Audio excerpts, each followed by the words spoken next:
Idaho Matters podcast is brought to you by St. Luke's On-Demand Virtual Care, which allows patients to see a provider from their home using a computer or smartphone with on-demand care for common ailments such as a cough, sore throat, or a sinus issue. More information at stlukesonline.org. Looking for more from Boise State Public Radio? Follow us on Instagram. You'll find behind-the-scenes peeks at our station, quick updates on the stories shaping Idaho, and reels that bring our reporting to life.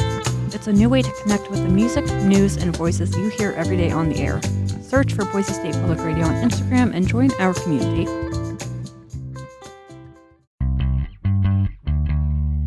From the studios of Boise State Public Radio News, I'm Gemma Gaudette. This is Idaho Matters. It's Friday, which means it's time for our Reporter Roundtable. We'll get you updated on the news that made headlines this week. And today, our panel includes Kyle Fonensteel, reporter for Idaho Capital Sun, and Emma Epperly with Idaho Education News. Happy Friday, both of you. Thanks for having us. Happy Friday. Well, we begin today with a raid at a horse racing facility in Wilder that happened on Sunday, and more details are coming to light. Now, the Department of Homeland Security first credited Immigration and Customs Enforcement, better known as ICE, for dismantling what it called a criminal enterprise.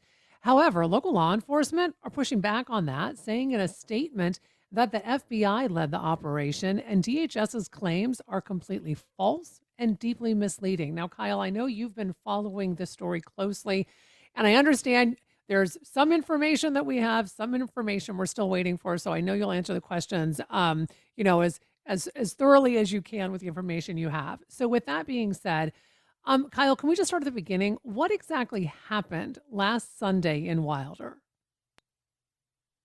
Yeah, thanks for having me, Gemma. So again, there's a lot we don't know yet, so bear with us. I'll share with you what we've heard from folks who were there and from the limited information that law enforcement officials have released.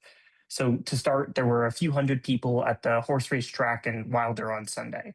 Then about 200 law enforcement personnel from the federal government, state, and local government agencies raided it. The FBI says there was an illegal gambling operation there for horse race track betting. The FBI announced the arrests of 5 people they say were linked to the alleged gambling operation. ICE says it arrested 105 people on immigration violations. Advocates who were on the scene there say everyone there was detained, including children, and law enforcement said helicopters and shot people with rubber bullets. Mm.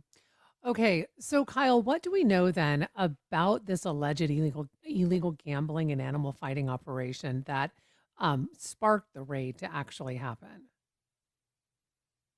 Yeah, so what we know about that comes from the FBI's federal criminal complaint. It detailed the investigation, gets into the reasons for arresting 5 individuals they say are linked to the gambling operation. The federal criminal complaint says the investigation took place at least over the course of months and involved searches into financial records. The FBI says they got a tip about this in February, but the federal criminal complaint doesn't talk about animal fighting. I haven't seen evidence made public about that yet. Okay, so Kyle, my understanding is that the governor's office did suggest that weapons and drugs and even evidence of cartel involvement were found at the scene in Wilder. Is there evidence to suggest that? We don't know that. I haven't seen any public evidence of that. The FBI's federal criminal complaint has most of the information, kind of corroborating their claims about the alleged illegal gambling operation. I don't see any information about other crimes detailed in that document. Okay, so also, Kyle, there seems to be at least a clear disagreement between the Department of Homeland Security, ICE, the FBI, but also local law enforcement. So who actually led this operation? Yeah, so local law enforcement and the FBI says that the FBI led it. The U.S. Department of Homeland Security this week gave ICE credit for the operation, saying ICE, quote, dismantled the operation. DHS is ICE's parent agency. Then Canyon County Sheriff Kieran Donahue and Caldwell Police Chief Rex Ingram called the Department of Homeland Security's claim, quote, deeply misleading. From what we've been told by law enforcement, ICE arrested far more people than the FBI announced. Okay, so can we just dig a little bit deeper into local law enforcement making this statement and as we said, saying that this was misleading and it was completely false and a serious misrepresentation of the facts. Um, w- that is kind of surprising, I think, Kyle, that law enforcement, comes out and says, no, this was not, that the FBI did this, not ICE. So my question is, since Canyon County Sheriff Karen Donahue, along with the Caldwell Police Department, made this statement, has the Department of Homeland Security backtracked on their statement that ICE actually led this? Well, first the local official said, yeah, this is pretty unusual for them to speak out on this. Yeah. They say they quote generally limit our comments when it comes to active federal investigations, but they said they felt it was important to address what they called the confusion caused by DHS's recent statement giving ICE credit for the raid. In terms of why DHS claimed that ICE dismantled the operation, we don't really know why. When I asked DHS to respond to what local law enforcement are saying, DHS said their statement was correct and that the local officials, quote, must have misspoke. Hmm. Okay. So I want to talk now, Kyle, about witnesses and advocates and what they have said so far. So, what have they described about how law enforcement conducted this raid last Sunday? So witnesses and advocates, they held a press conference on Monday in Caldwell.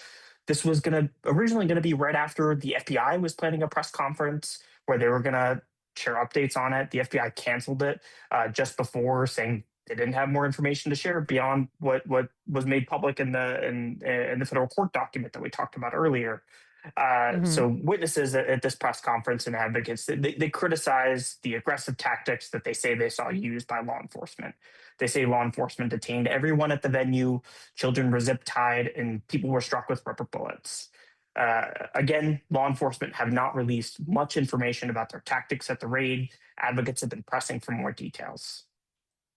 So I want to talk about what you just mentioned about no children being zip tied. This was something where the FBI and ICE denied the children were zip tied.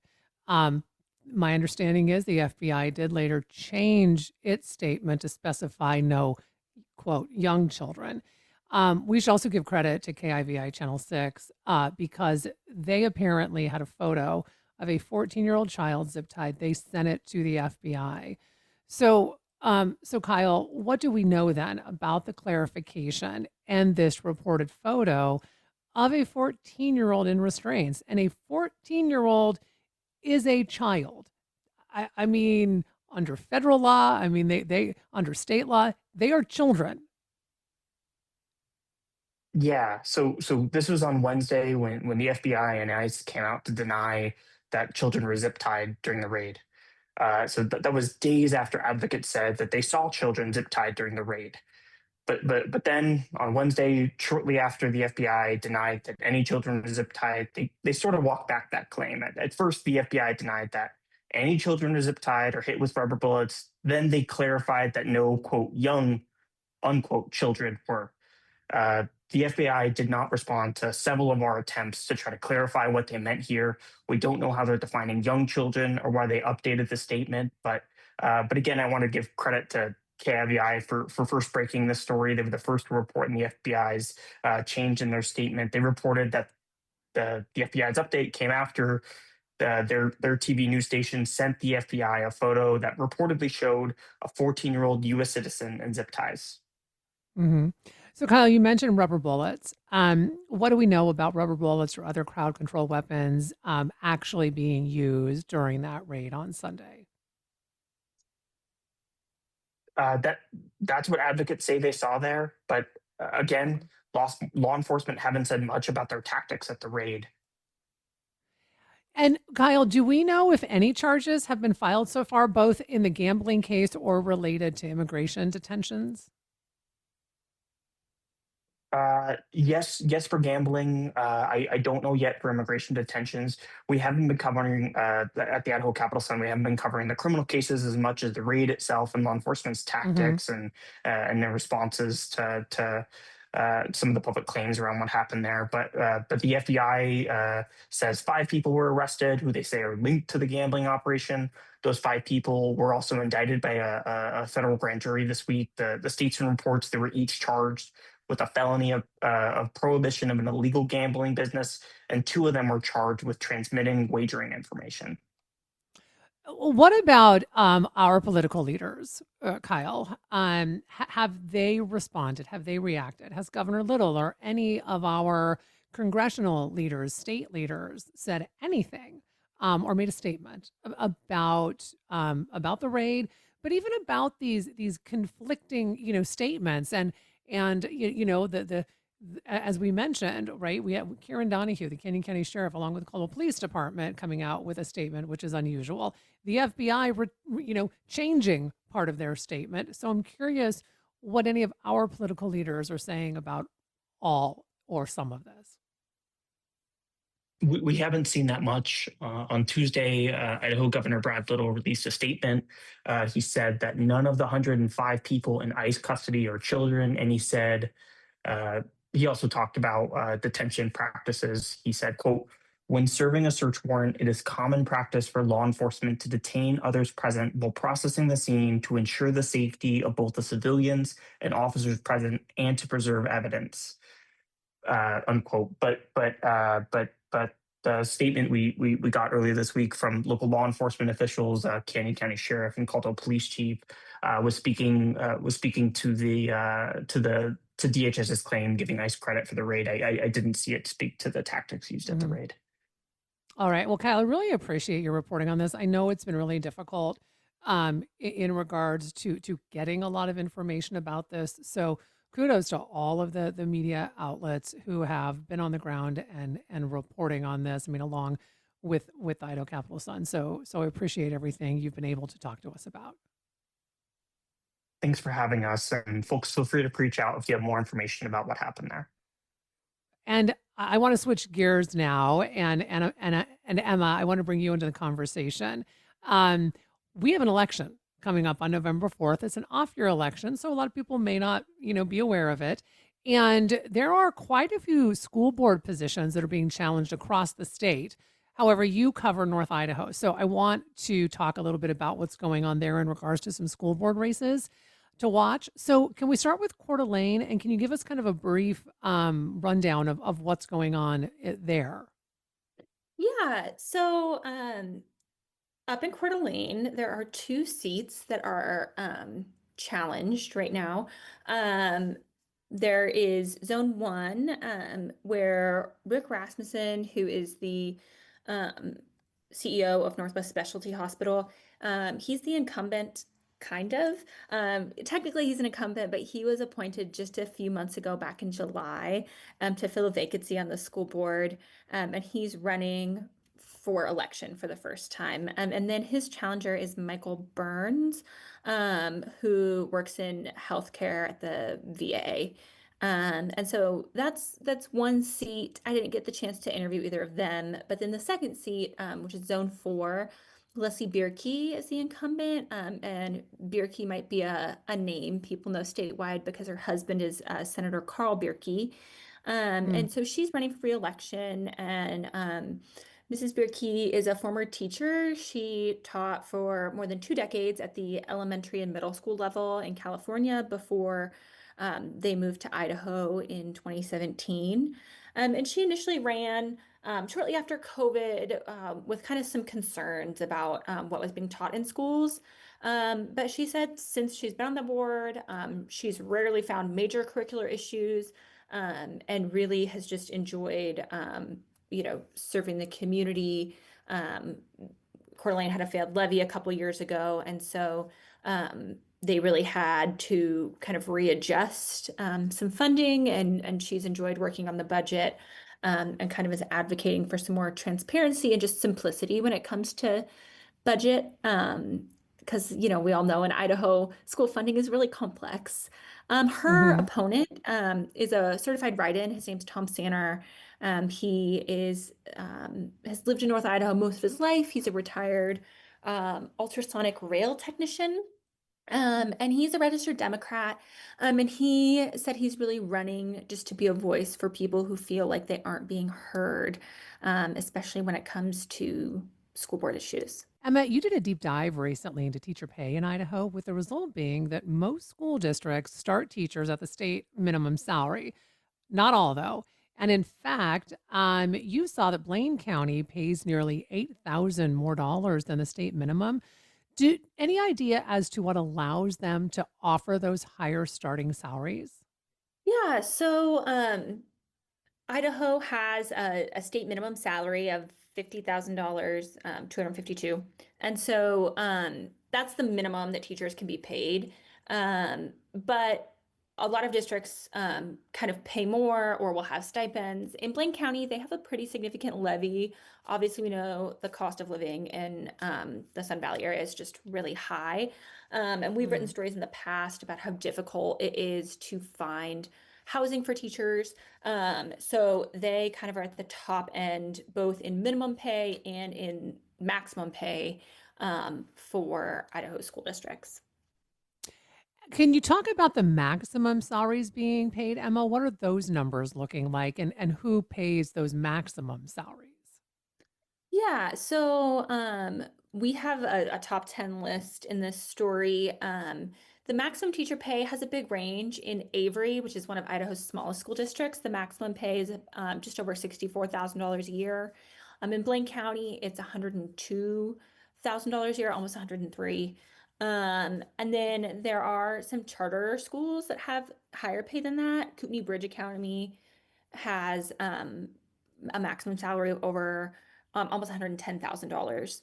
So Mm. the maximum pay is the maximum on the basically salary schedule. So you get raises based on how long you've been at a district and how many additional college credits you have, a master's degree, etc. And then some districts give stipends for different things that aren't included in the traditional salary schedule. So teachers may make more than these maximum numbers. This is just base salary.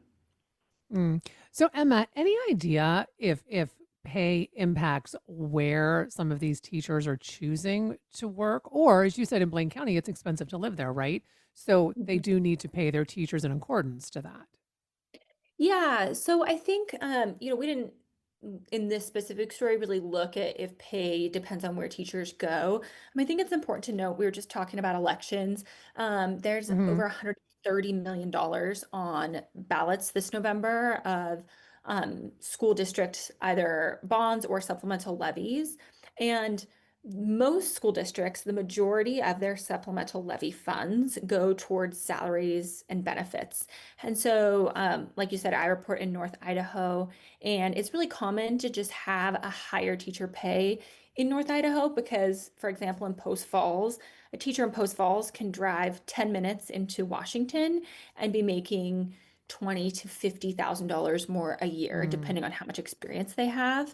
So the pay scale for teachers really does depend on where you live, cost of living in your area, and also how your school does pay. Like I mentioned, it's pretty common to have additional stipends.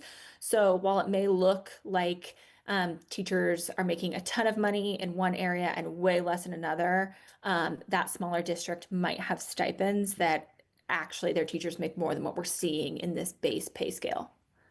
Hmm. But I think that's a good point to make, Emma, what you said about in particular North Idaho, right? Where you go 10 minutes across the border and it's not like, oh, I'm going to see, 100 extra dollars in my paycheck.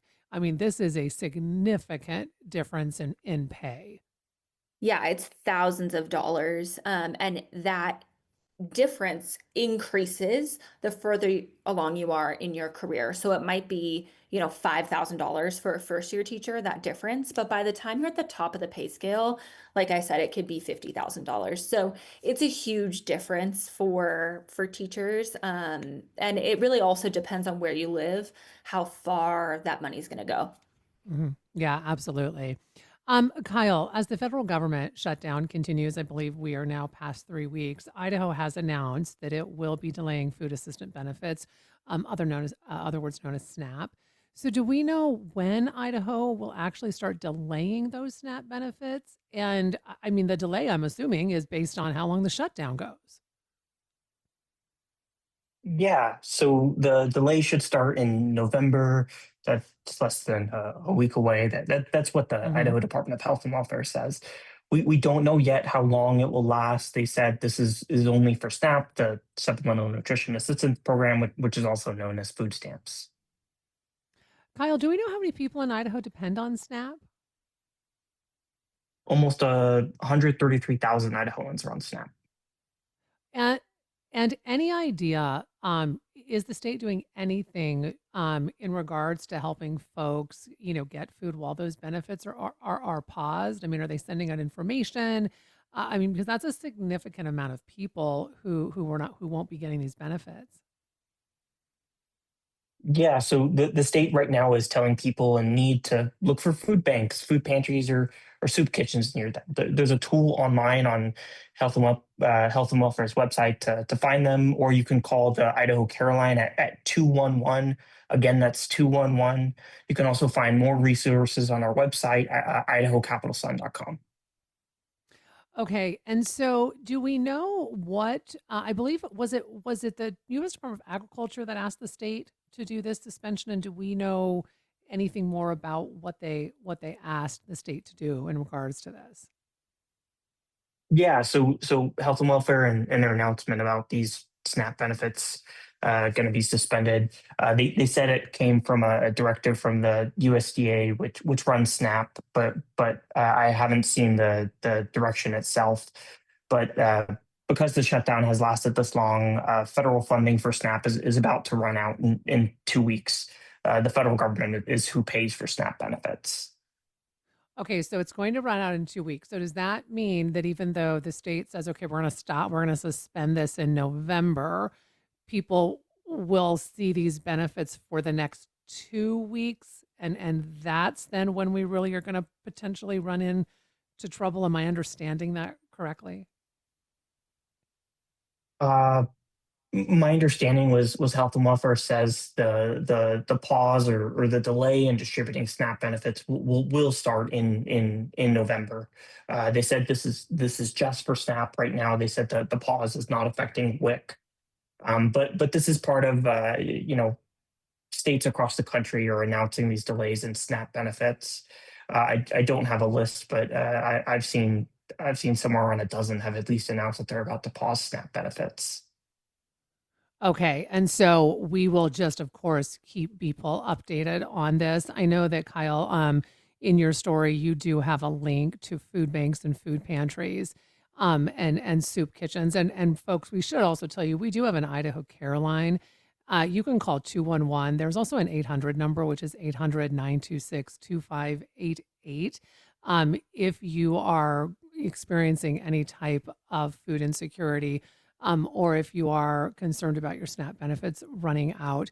So we will do our best, of course, too. I know our reporters here at Boise State Public Radio News have been following the story as well, making sure that people have all of the information that they need in regards to how you can get food during this government shutdown. Of course, we have the Idaho Food Bank. There are other food pantries across the state.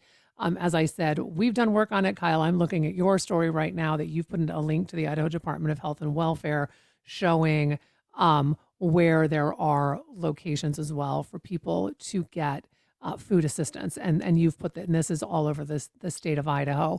And again, Kyle, we do want to mention that you said WIC, so benefits for the Women and Children program, that is not being affected at this point. No, no, the pause in SNAP benefits is not affecting WIC, and I appreciate how you plug all those resources for folks, Gemma. Thank you.